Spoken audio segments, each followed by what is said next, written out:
Hi, welcome to Fight for Your Family. We're so glad that you could join us again. Last week we talked about dating your mate, and we want to continue on that topic today. One of the greatest ways that you could re-spark that passion in your marriage is by finding out your mate's love language.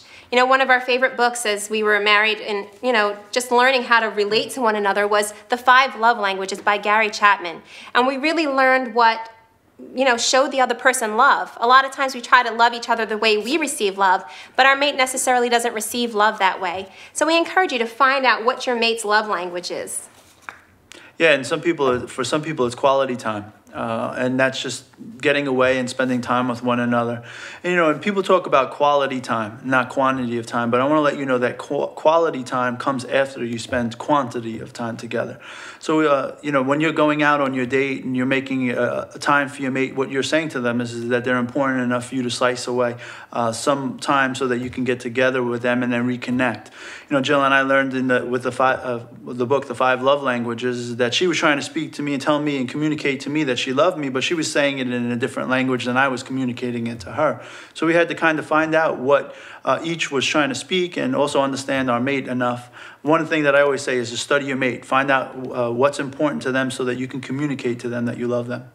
Very true. I'm an acts of service person. That's my love language. So all Rob has to do is wash the dishes or do a few chores around the house, and he could have whatever he wants. I'm just madly and passionately in love with him more than ever before.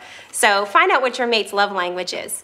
Another thing that you could do to date your mate is what I call putting your best foot forward. And, as we discussed last week, when we first dated our mate, we really did put our best foot forward. We made sure we looked our best. We found things that we were going to do that were going to just show our mate that we loved him or her. So we want to encourage you to continue doing that. I remember a time when we were new parents. We had our children very close together, but I was very exhausted. I wasn't looking my best, but I made sure when Rob was coming home that I freshened up. I wanted to look my best. I maybe didn't feel that way, but I wanted to show him that he was important to me. And, not that he didn't know that, he's going to love me whichever way I look, but I don't want to take for granted. I want him to show that he means a lot for me, and I wanted to do that for him. Amen. Well, another thing that we did earlier on is that we created the honey-do list. And what the honey-do list was, is like Jill said, as an acts of service person, it's a list of things that I could do to help to communicate to her that I loved her. And I started to do some of those things. And as I was communicating to her that I loved her, like I said, Jill had said earlier on, what you sow is what you're going to reap. And there was a big payoff in that. So I encourage you to find your mate's love language. Yes. Well, as we close, we just want to encourage you, be creative, seek the Lord, find out ways that you could just keep that passion going in your marriage.